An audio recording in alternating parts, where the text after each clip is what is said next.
지금 요 채팅창에 공유한 무뷰 UI.cs를 복사를 하셔서 지금 제가 비주얼 스튜디오에다가 열어본 거가 지금 보여질 거예요. 거기에 보시면 22번 줄에 물음표로 되어 있습니다. 지금 이 물음표에 되어 있는 부분을 채워주면 되는데, 지금 얘는 UI를 하나 만든 거예요. UI 캔버스가 있고, 그 캔버스를 이동시키고 회전시켜주는 스크립트를 지금 만들어 본 건데, 여기에서 회전에 대한 부분은 지금 빈 공간으로 넣어 봤습니다. 만약에 지금 공유한 이 스크립트에서 캔버스를 회전할 때 가장 적당하게 올바르게 사용하려면 어떤 변수, 어떻게 계산을 해야 될까요? 우리가 유니티에서 보면, 유니티 에디터에서 보여지는 각도가, 지금 제가 유니티 에디터로 화면을 지금 전환을 해서 같이 살펴보도록 할게요. 지금 여기에다가 UI를 하나 만들었어. 이렇게 UI를 패널을 하나 만들어 볼게요. 자, 토글 키를 써서 2D로 지금 전환한 다음에 패널을 하나 이렇게 만들었습니다. 자, 이 패널을 만들어 놓고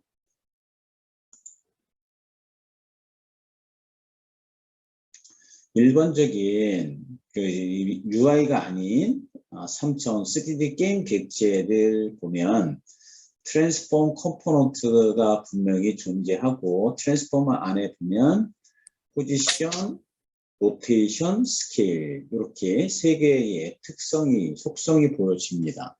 여기에서 우리가 로테이션이라는 거는 우리가 일반적으로 알고 있는 오일러 각도가 지금 보여지는 거죠. 근데 이 오일러 각도는 실제 짐볼락이라는 3D 공간상에서 어떤 물체를 회전을 하게 되면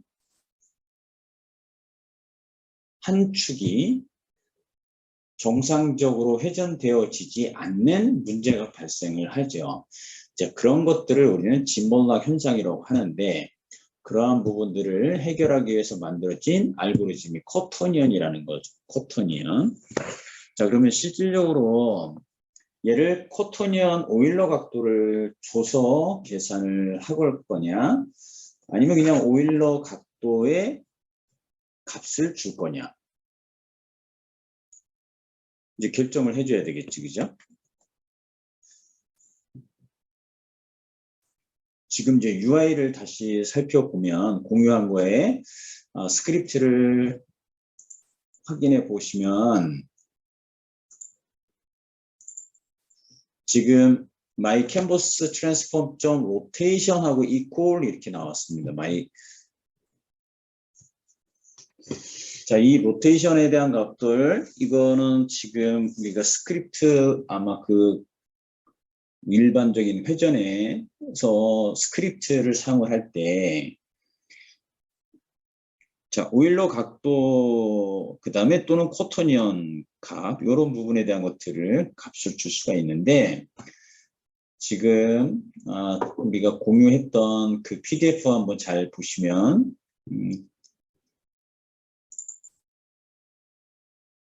한번 그 PDF, 그 다음에 뭐 스크립트 레퍼런스 매뉴얼을 참조하셔서 여러분들이 한번 물음표에 있는 거에 변수와 각도를 어떻게 계산을 할지 내용들을 한번 채워 보시면 좋을 것 같아요.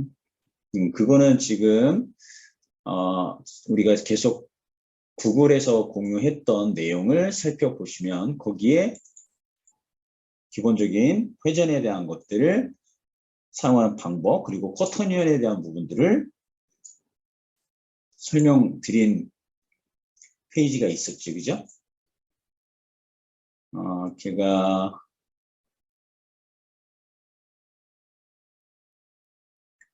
여기 있어요. 71페이지. 71페이지에 보면 71페이지부터 코토니언이라는 것들 자 이렇게 사용을 했던 것 여기를 보시면 자 코토니언 회전 데이터 그 다음에 트랜스폼 로테이터 트랜스폼.로테이션 로테이션 이퀄 로테이션 즉 코토니언의 로테이션 코토니언이라는 데이터를 로테이션이라는 변수로 받아서 그리고 거기에 회전 데이터를 생성했을 때 우리가 코토니언 오일러 그리고 벡터 3 값을 넣어주면 얘는 코토니언 회전 데이터가 생성이 될 거고 그 데이터로 회전할 때 트랜스폼.로테이션을 로테이션을 쓰시면 됩니다. 자, 그 다음에 이제 오일러 각 데이터 가져올 때에는 벡터 3하고 변수 선언해주고 그리고 로테이션.오일러 오일러 앵글즈라고 해서 이렇게 선언해주면 데이터를 가져올 수가 있는 거고 그 오일러 각 데이터로 객체를 회전할 때에는 트랜스폼.로테이트를 사용을 한다.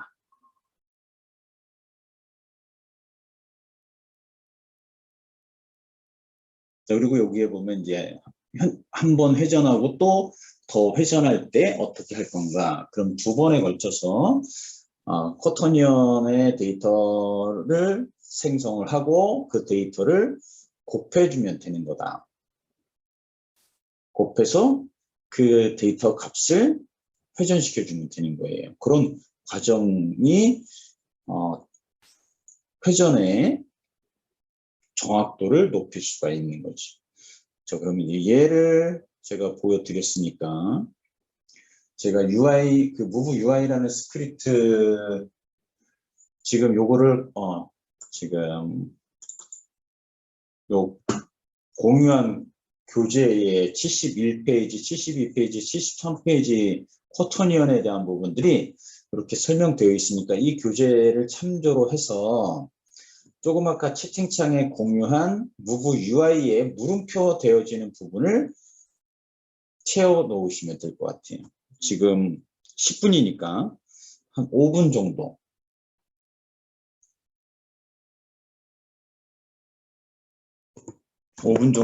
계산을 어떤 식으로 가장 그 문제가 없이 캔버스를 회전시킬 수 있을까?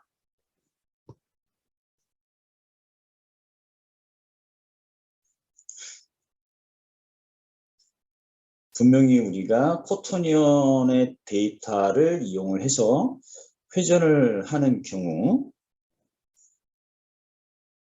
자 그게 이제 가장 문제가 없이 정확하게 객체를 회전할 수 있습니다. 그 방법이 지금 슬라이드에 보여지는 이런 형태가 되죠. 지금 이제 공유한 거를 다시 열어볼게요. 지금 공유해드린 스크립트의 이 my canvas transform.rotation이니까 지금 my canvas의 값을 변수는 transform이라는 데이터를 받아오는 거죠. canvas일 거예요. 그 canvas의 transform 이 변수의 rotation이라고 선언을 했습니다. 그럼 여기에 분명히 코토니언의 데이터를 이용을 해서 회전을 해야 되겠지, 그죠? 그러면 코토니언 오일러에 대한 것들을 써야지 되는데 자 문제는 각도에 대한 부분 데이터를 가져오는데 카메라와 그 다음에 캔버스하고의 거리 자, 이 두 개의 연산을 해서 방향을 계산한 다음에 그 다음에 회전을 시켜야 된다라는 것들이 있겠지요. 자, 분명히 여기에 보면 이 move 함수에도 보시면 지금 이 스크립트가 캔버스에 들어갈 경우에 그 캔버스에 보면 그 캔버스에서 위치값 그리고 그 위치에 플러스 했을 때 가로 열고 카메라의 포지션에서 빼기 캔버스의 포지션을 노멀라이즈드 정규화 시켰어요. 가로가 빠졌네요. 자, 그럼 이제 여기에 코토니어 오일러에 대한 부분은 분명히 코토니어 오일러 데이터를 가져와야 될 거예요. 그죠? 그러면 코토니언이라는 거를 써야 될 거고, 그 다음에 오일러, 그리고 두 개의 앵글 값을 계산을 할 거예요. 그 경우에는 타겟 트랜스폼에 자, 로테이션에 그다음에 오일러 앵글 또는 여기에서 빼준다 만약에 카메라의 트랜스폼에 얘도 오일러 앵글을 자, 첫 번째는 이렇게 현재 캔버스의 오일러 앵글 빼기 카메라의 오일러 앵글을 계산을 해서 그 데이터로 회전을 해주는 게 첫 번째일 거고요. 이게 이제 마이너스를 어디에서 뺄 거냐라는 부분을 고민을 해야 되겠지, 그죠? 이제 그 다음에는 반대로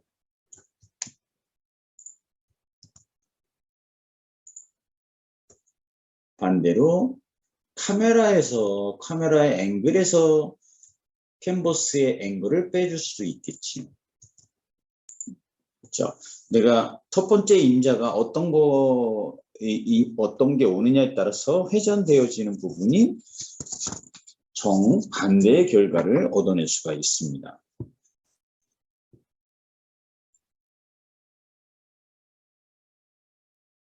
지금 이제 얘는 카메라 그 다음에 게임 객체, 이동할 게임 객체가 있다라고 하면 분명히 캔버스는 카메라 앞에 있겠지요.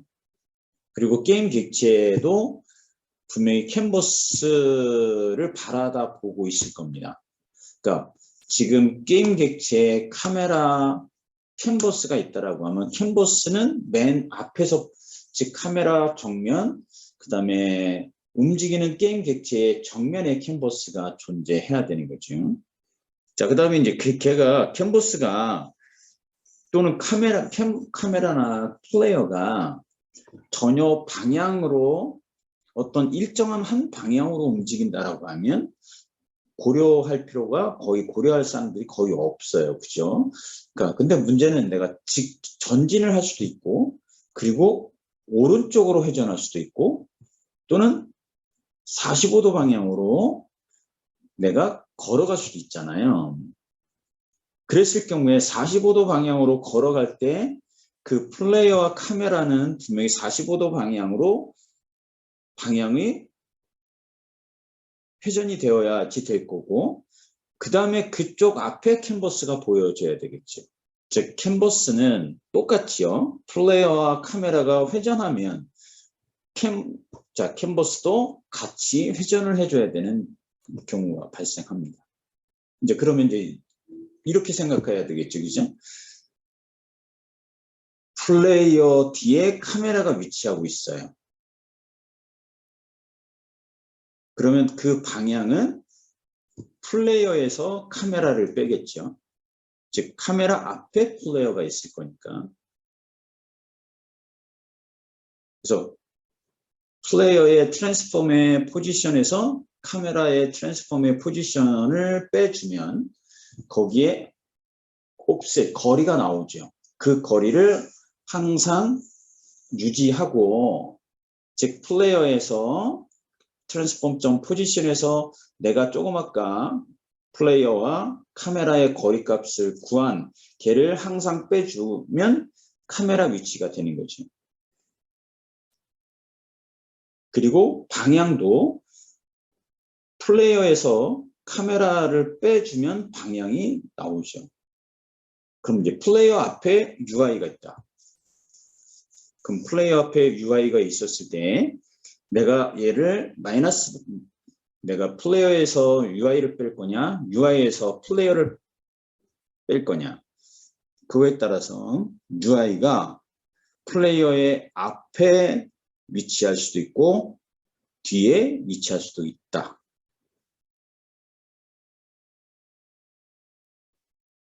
자, 그런 부분들을 같이 생각을 해보시면 큰 어려움 없이 이해가 되실 겁니다.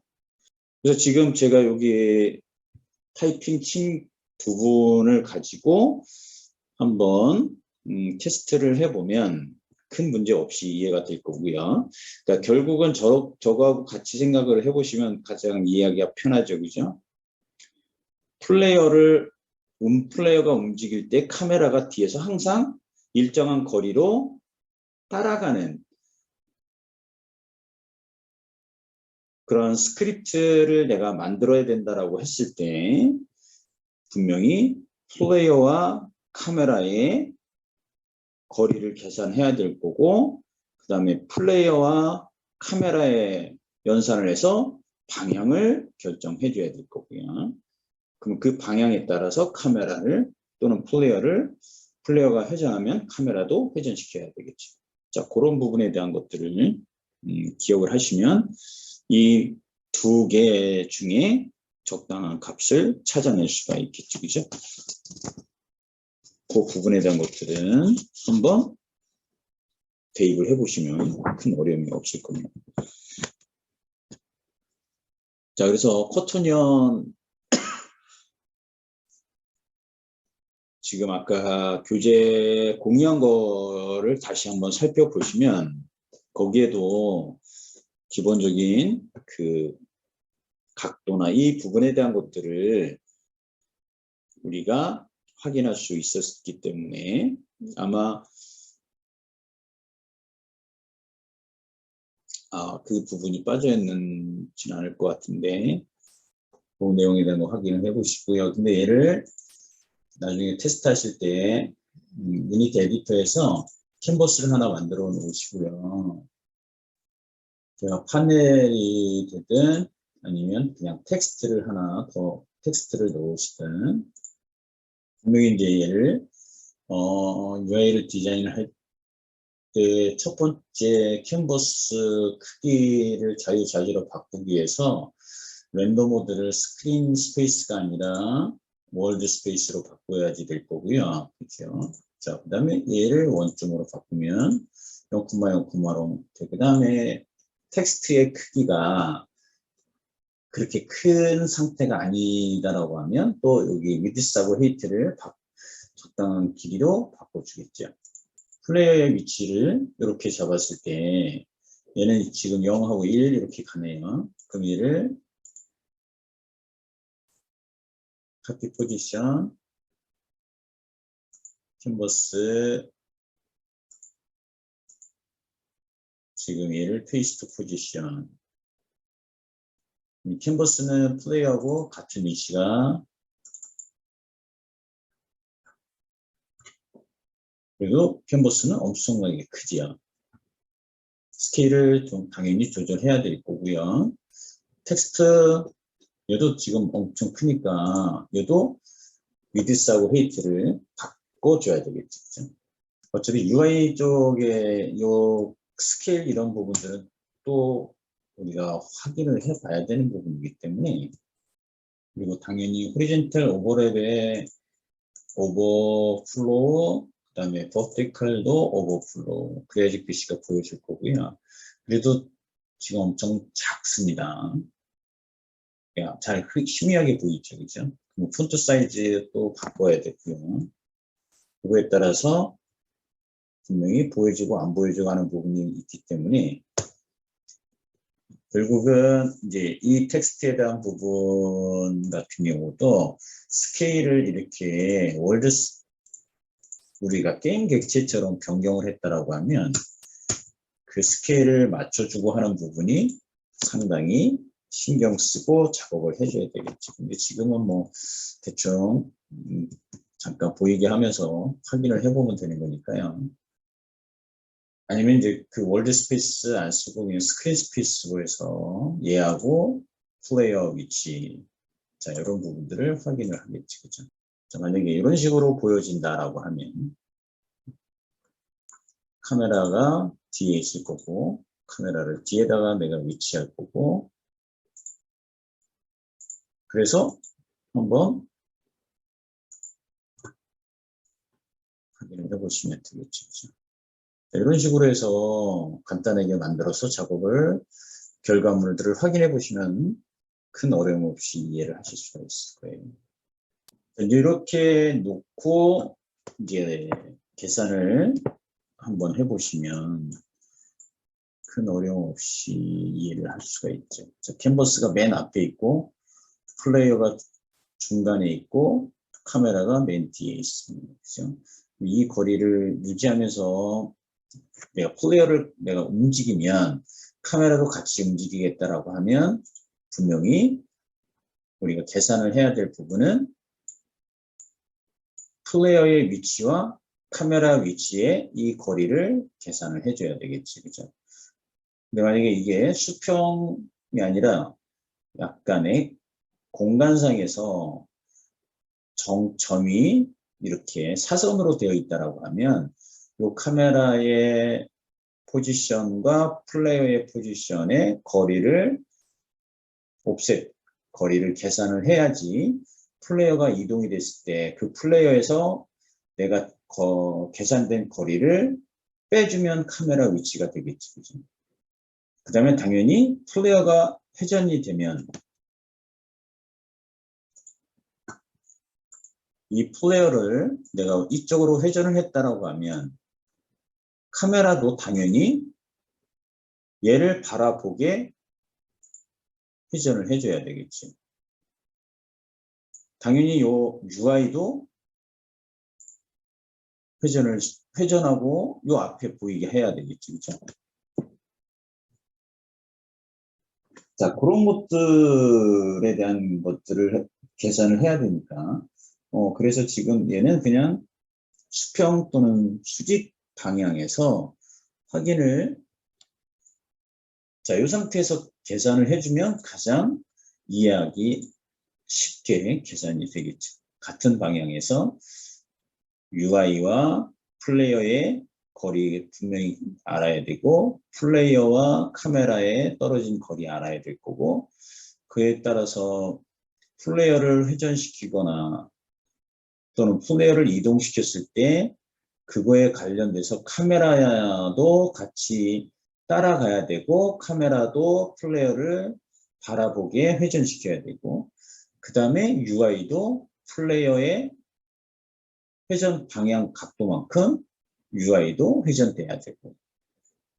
자, 이렇게 생각을 하시면 아까 그 코드에서 어떻게 계산을 해야 될지가 판단이 되어질 겁니다. 자, 그런 부분을 한번 확인을 해보시면 큰 어려움 없이 이해가 되실 거고요. 그 다음에 UI 쪽에서 또 하나 이제 스크립트 중에 클래스 메소드에 대한 부분 한번 확인해 보실 게 뭐가 있냐 하면, 제가 스크립트 레퍼런스 화면을 지금 전환했고요. 공유를 set sibling index라는 메소드가 있어요. transform.set sibling index. 자, 이게 여기에 보면은 말 그대로 게임 객체 안에 어떤 이미지, UI, 패널 이런 부분에 대한 것들을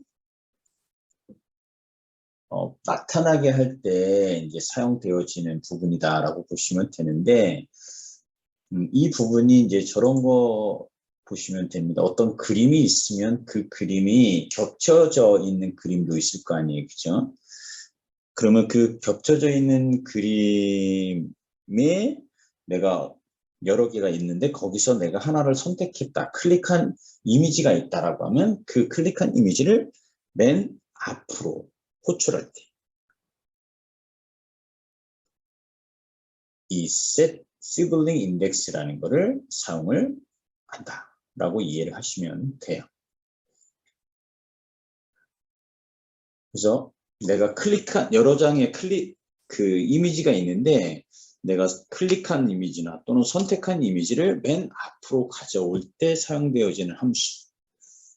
자, 그게 get sibling index, set sibling index 이렇게 사용을 하시는 겁니다. 그러니까 설정하느냐, 가져오느냐. 그러니까 맨 앞에 설정할 때 set sibling index라는 거. 자, 그 다음에 또 하나 여기 트랜스폼 안에 보시면 set sibling 말고도 또 우리가 사용할 수 있는 것 중에 set as 여기에 보면 first 아마 지금 이렇게 set as 뭐 set sibling 이런 것들 확인해 보실 때 여기에서 사용할 수 있는 트랜스폼 안에 내가 어떤 것들이 있는지 확인을 이렇게 해보시면 내가 사용할 수 있는 메소드나 함수가 뭐뭐가 있는지 이렇게 확인할 수 있겠죠, 그죠? 그러니까 간혹 가다 보면 이제 이런 set sibling index 얘를 이제 확인했는데 만약에 보기에 보면 뭐 얘를 뭐 set as first sibling index라고 표현하는 것도 있고 또 뭐 set as last 자, 이렇게 표현을 해주는 것도 보기에 있을 수 있어요. 그래서 이렇게 한번 찾아보면 여기에 set as first sibling이라는 메소드는 있어요. 근데 set as first sibling index라는 거는 아까 내가 여기서 검색을 해보면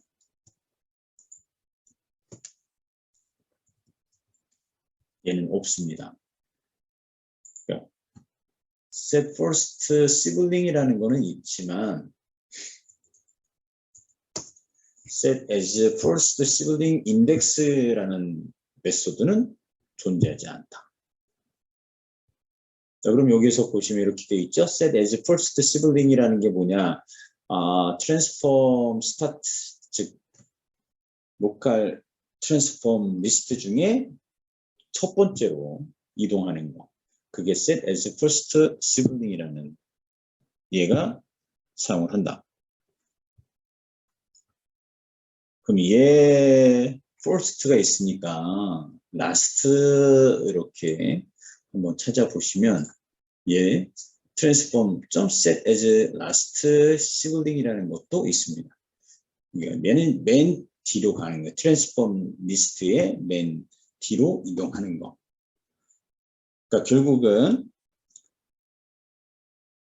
우리가 set as sibling이라는 거의 단어를 들어갈 때 set sibling index라는 메소드 그 다음에 set as first sibling이라는 건 있고 set as last sibling이라는 거는 있다. 그래서 전체적인 트랜스폼 리스트에서 첫 번째 위치시키는 거는 transform.set as first sibling이라는 거를 사용을 하면 되는 거고 트랜스폼 리스트에서 맨 뒤로 보내는 거는 transform.set as last sibling이라는 거를 씁니다. 그 다음에 이제 아까 처음에 우리가 살펴봤던 set sibling하고 index라는 거를 살펴보시면 자 이렇게 나옵니다. set sibling index 그래서 이 부분에 대한 것들 그러니까 순서대로 0번, 1번, 2번, 3번, 4번 이런 식으로 트랜스폼 리스트에서 순서를 정할 때 이 set 시블링 인덱스 한 다음에 가로 열고 인덱스 번호가 온다. 그렇지 않으면 아까 transform.set as first sibling이라는 거를 쓰던지 그렇게 기억을 하시면 됩니다.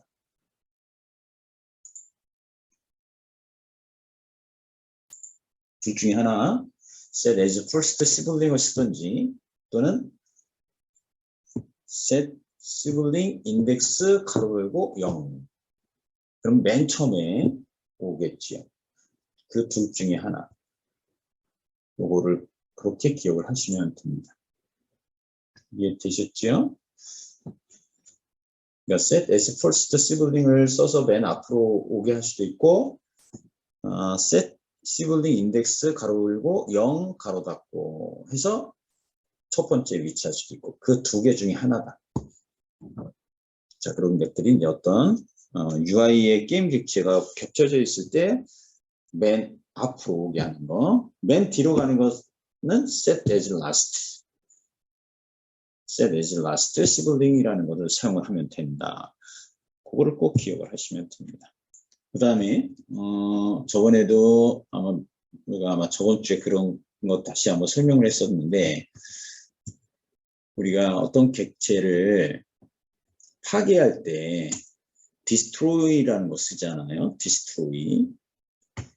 근데 이 destroy를 쓸 때 형식이 여러 개의 형식으로 우리가 사용할 수 있어요. 지금 여기 샘플에 보면 destroy game object라고 되어 있고 destroy this라고 쓸 수도 있고 그 다음에 destroy component 이렇게 쓸 수도 있습니다.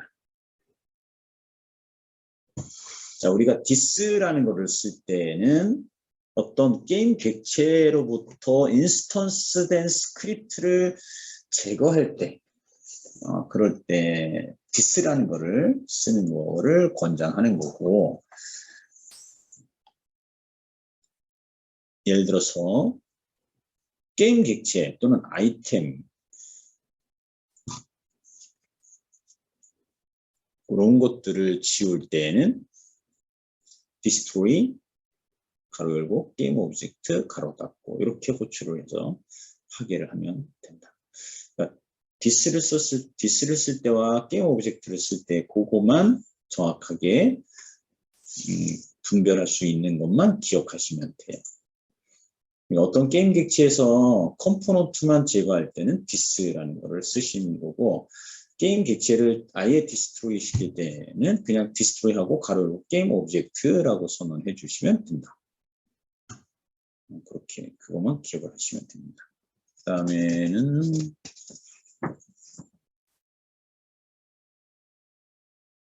저번에 아마 저런 거 공유한 적이 있었는데 채팅창에 예를 들어서 내가 스크립트 컴포넌트를 갖고 있는 게 있어요. 예를 들어서 게임 객체 중에 내가 여기에 만약에 게임 객체가 하나 플레이어가 있는데 내가 여기 move UI라는 거를 이 플레이어에다가 게임 객체를 딱 넣어. 지금 내가 플레이어라는 게임 객체, 자, 유니티 에디터 화면을 다시 보여드릴게요. 자, 유니티 에디터에 플레이어라는 게임 객체가 있는데 이 플레이어 게임 객체에다가 스크립트를 하나 이렇게 추가시켰어요. 그러면 이 테스트1을 갖고 있는 게임 객체를 찾을 때 우리는 get components in children이라는 함수를 사용을 하시면 되지. 테스트1이니까. 그러면 예를 들어서 나는 얘를 찾아오는 거를 하나 만들어야 된다라고 하면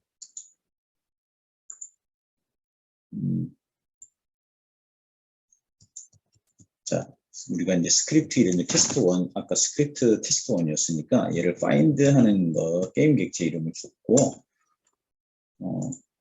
얘를 선택하고 여기에 add component 한 다음에 스크립트를 하나 넣을게요. 그래서 얘는 find test1. 자, test1 컴포넌트, 스크립트 컴포넌트를 갖고 있는 객체를 내가 찾고 싶어요. 그런 다음에 이제 여기에다가 스크립트에다가 넣어주면 되겠죠. 그 스크립트를 지금 제가 열었고 화면을 전환을 지금 해. 자, 비주얼 스튜디오로 전환했습니다. 자, 여기서 자, 스타트 메소드보다 먼저 실행되어지는 게 awake 메소드죠. 그래서 awake 메소드 안에 지금 컴포넌트, 즉 테스트1 컴포넌트를 내가 찾아오는 거를 선언하고 싶어요. 그래서 여기에다가 이제 이런 식으로 썼다. 그리고 얘는 get 컴포넌트로 이렇게 받았어요. get 컴포넌트인데 그 부모 아래 자식 객체들이 여러 개가 있었을 때 분명히 얘는 get component in children이라는 거를 써야 되겠죠. 그리고 중괄호 해주고 test1이라는 스크립트 컴포넌트 얘를 갖고 있는 게임 객체를 다 찾아와. 자, 이렇게 썼고요. 그러면 당연히 이 mfinds라는 거는 배열로 받아야 되죠. 그죠? 그러면 public으로 해서 내가 받아올 게 test1 컴포넌트니까 test1 그리고 배열 그리고 변수는 mfinds. 아마 저번에 제가 이 스크립트 공유했던 거는 enemys라는 걸로 공유했을 거예요. enemies. 이제 이렇게 썼는데 내가 찾아오는 자식들 중에 test1이라는 컴포넌트를 갖고 있는 자식 객체를 찾아오는 것도 있지만 찾지 못하는 경우도 있다. 그랬을 때 원인은 어떤 원인에 의해서 찾지 못하느냐. 그런 거 기억하셔야 되겠죠. 그죠? 그러니까 여기에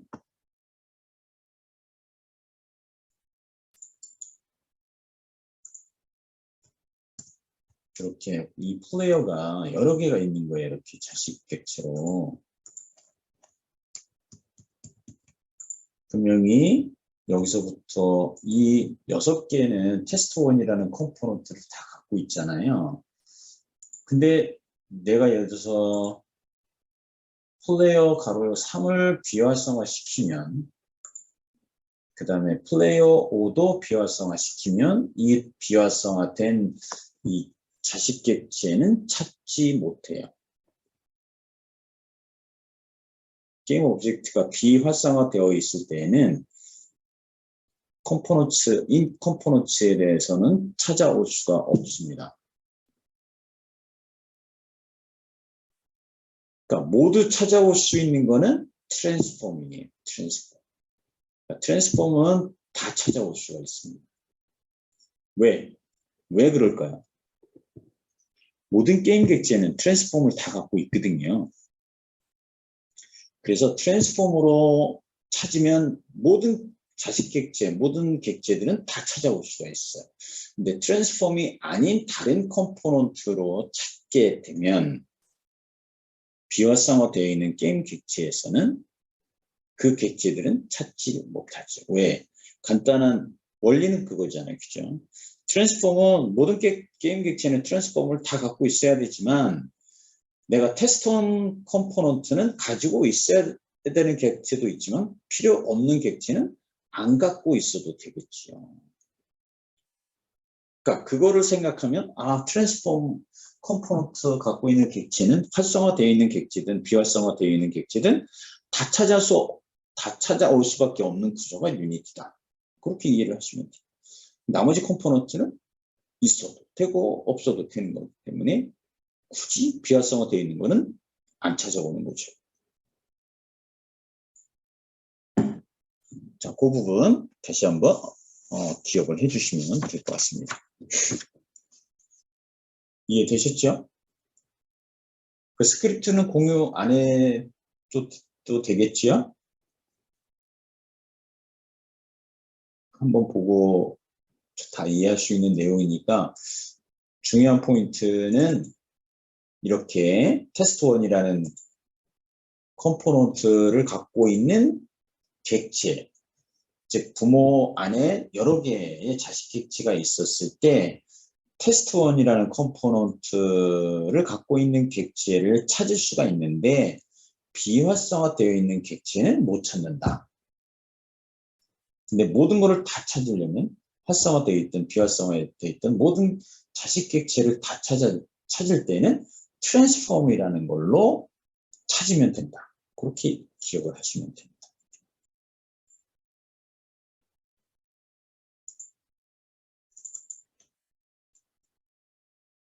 그래서 10분간 휴식하고 이어서 또 중요한 내용을 진행하도록 할게요. 그 다음에 이제 우리가 저번에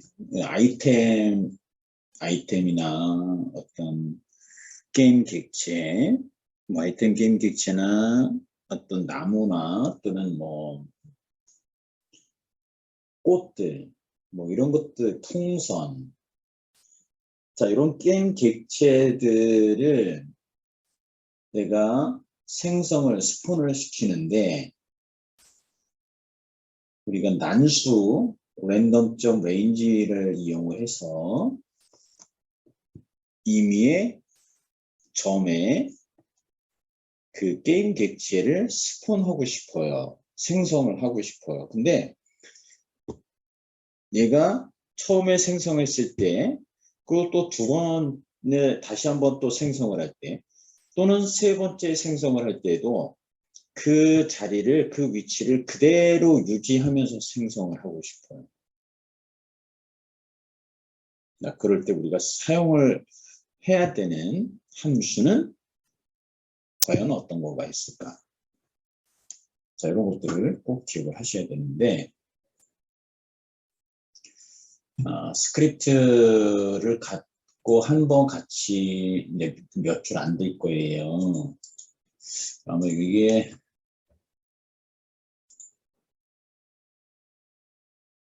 안 들어온 게 있었을 건데, 몇 줄 안 되니까 그냥 바로 테스트1 스크립트를 제가 지금 하나 그냥 테스트1이라는 스크립트를 하나 만들었고요. 걔를 지금 비주얼 스튜디오로 열었습니다. 그리고 이제 여기다가 어떤 아이템 게임 객체를 프리팹 에셋을 랜덤하게 생성을 할 거예요. 그래서 어트리뷰트 중에 시리얼라이즈 필드라는 어트리뷰트를 쓰고 프라이빗 변수를 선언을 했습니다. 그리고 당연히 게임 객체를 하나 선언해 줘야 되겠죠. 왜? 내가 프리팹 에셋을 내가 원하는 임의의 위치에다가 생성을 해줄 거니까 얘를 아이템 오브젝트라고 할게요.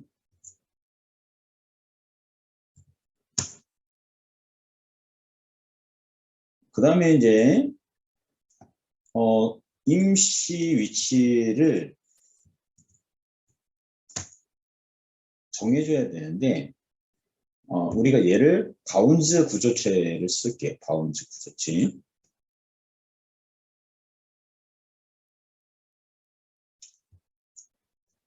바운즈 하고 아이템 또는 스폰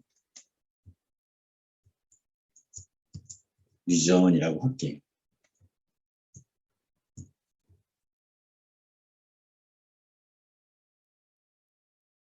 당연히 뭐 업데이트 메소드는 필요 없고요. 스타트 메소드에서 한번 생성을 해줄 거니까 10개만 생성을 해볼게요. 10개. 아니 뭐 5개 정도 해서 생성해도 되겠지. 그죠? int i 초기값 0 그다음에 i는 5보다 적을 거고 자, i를 하나씩 증가시켜줘. 자, 게임 오브젝트를 하나 생성을 할 거예요. 클론 OBJ라고 이름을 주고 생성할 건데 인스턴시트를 쓸 거예요. 인스턴시트 아이템 오브젝트를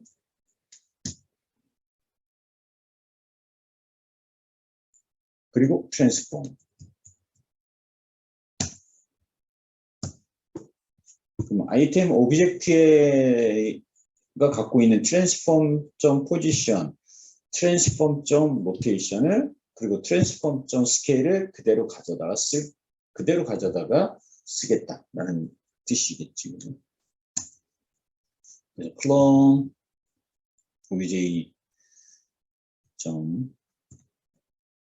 로컬 포지션은 A의 트랜스폼의 로컬 포지션으로 갈 거고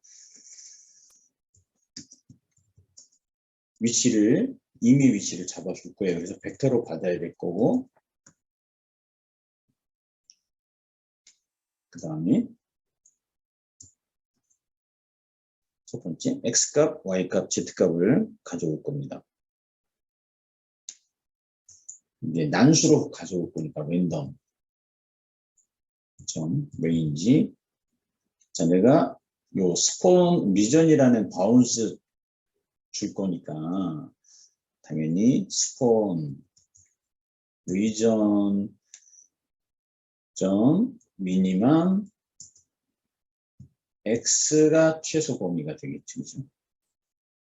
그 다음에 스폰 리전 max.x 그 다음에 이제 이거는 그대로 복사를 하면 되겠네요.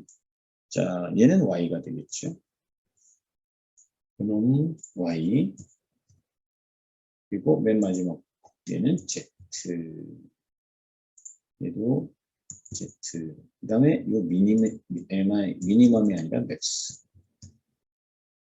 얘도 미니멈이 아닌 x 자 그러면 이제 실질적으로 이렇게 줬으면 이제 스폰이 되는 거죠. 그죠?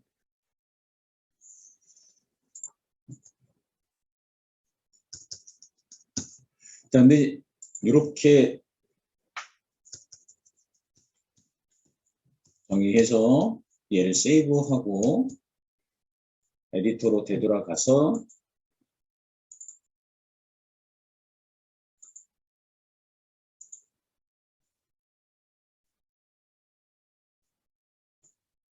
자 얘를 제가 게임 오브젝트 아까 빈 객체 만들어 놓은 거에다가 스크립트를 넣어주겠습니다.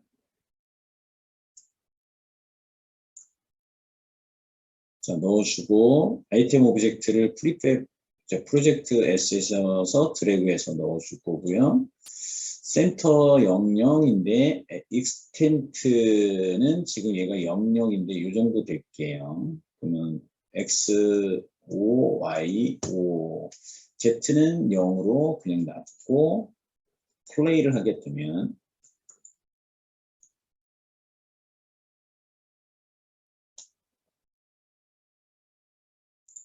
하나, 둘, 셋, 넷, 5개.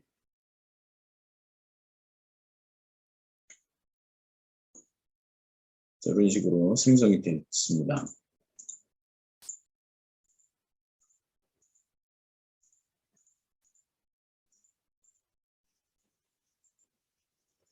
자, 그리고 다시 한번 플레이하게 되면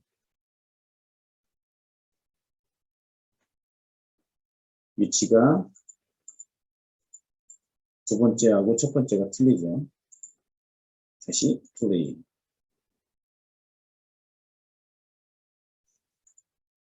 자, 매번 할 때마다 위치는 틀려지기 시작을 할 겁니다.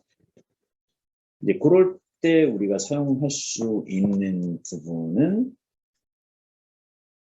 random.init state init random.init state라는 걸 쓴다.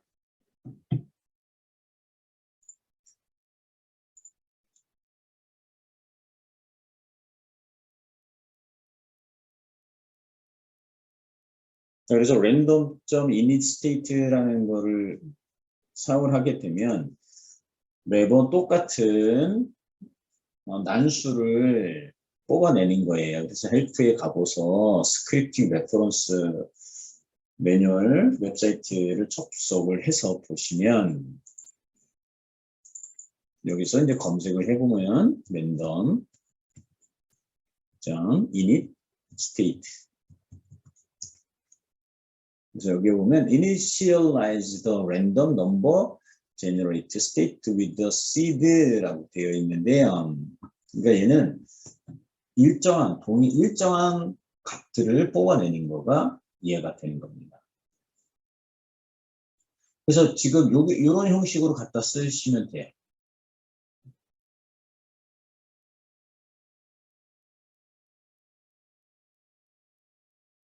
random.initstate 해서 선언을 해주면 분명히 얘는 동일한 위치에 생성을 해줄 수가 있다. 그래서 루프 전에 random.initstate를 이용을 하면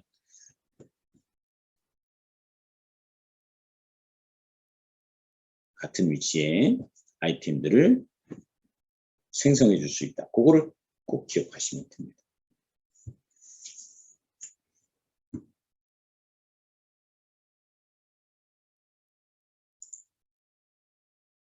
자, 그래서 요 내용도 공유한 PDF 보시면 난수 쪽에 얘가 넣어놨어요. 난수 여기 난수 생성이라고 해서 random.range 여기에서 얘를 가지고 random.initstate라는 거를 꼭 같이 기억을 해주시면 된다. 그래서 동일한 위치에 난수를 이제 일정한 난수를 뽑아낼 때 사용되어지는 게 random.init다. 요거를 꼭 기억하시면 될 것 같습니다.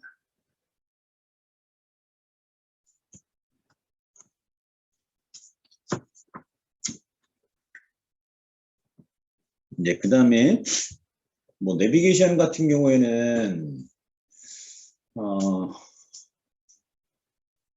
반드시 기억을 하셔야 될 게 내부 메시 즉 길을 걸어 다닐 수 있는 길을 만들려고 할 때 게임 객체는 어떻게 될까요? 게임 객체는 스태틱으로 나와야 되겠죠. 내비게이션 스태틱으로. 그런 다음에 베이크를 해주면 되는 거고요. 이제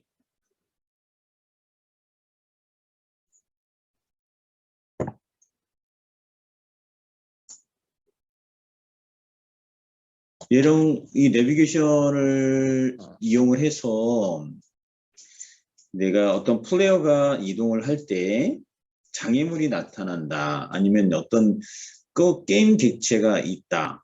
근데 그 게임 객체의 영역으로 들어가서 뭔가 탐색을 하고 그래서 어떤 방을 들어갈 때 그 방 안에 또는 회의실에 문이 있으면 그 문을 감지를 해서 즉 트리거라는 것을 써서 감지한 다음에 그 문을 열고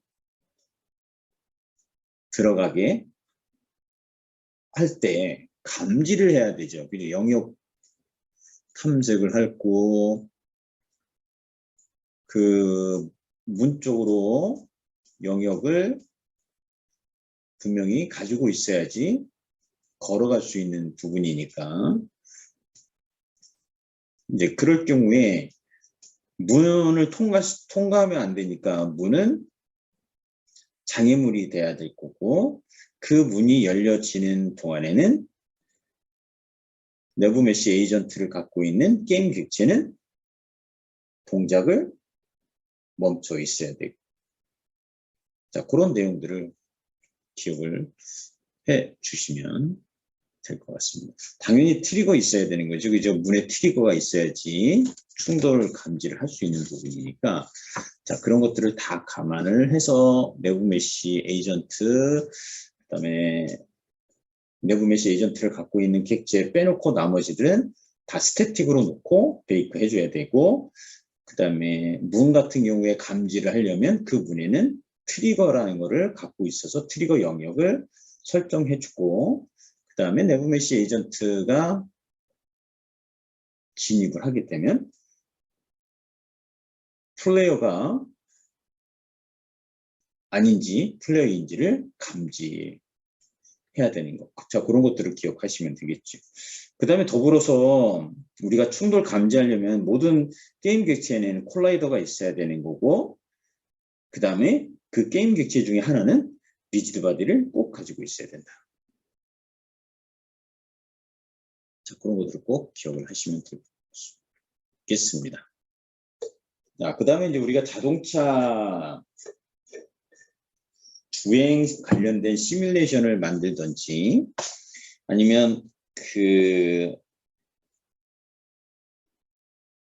슈팅 게임 같은 경우 서바이벌 게임 이럴 때 좀비들이 또는 아니면 적군들이 순찰하는 페트롤에 대한 부분들을 구현을 할 경우도 있잖아요. 그럴 때 우리가 일정한 그 정해진 거리, 정해진 지점 글로 자동차가 주행을 하든지 또는 적군이 정해진 지점으로 순찰을 하게 만든다라고 했을 때 그러한 점들을 우리는 웨이포인트라고 하겠죠. 그죠? 그런 웨이포인트 시스템을 구축을 해서 그 안에서 그 점들로만 그 애니미가 됐던 자동차가 이동하는 거, 자 그런 것들을 기억을 하시면 될 것 같고, 그 다음에 이제 분명히 업스테클이라는 내비 메시 업스테클이라는 거를 갖고 있는 그 컴포넌트를 갖고 있는 게임 객체들은 분명히 피해 가야 되는 부분이고,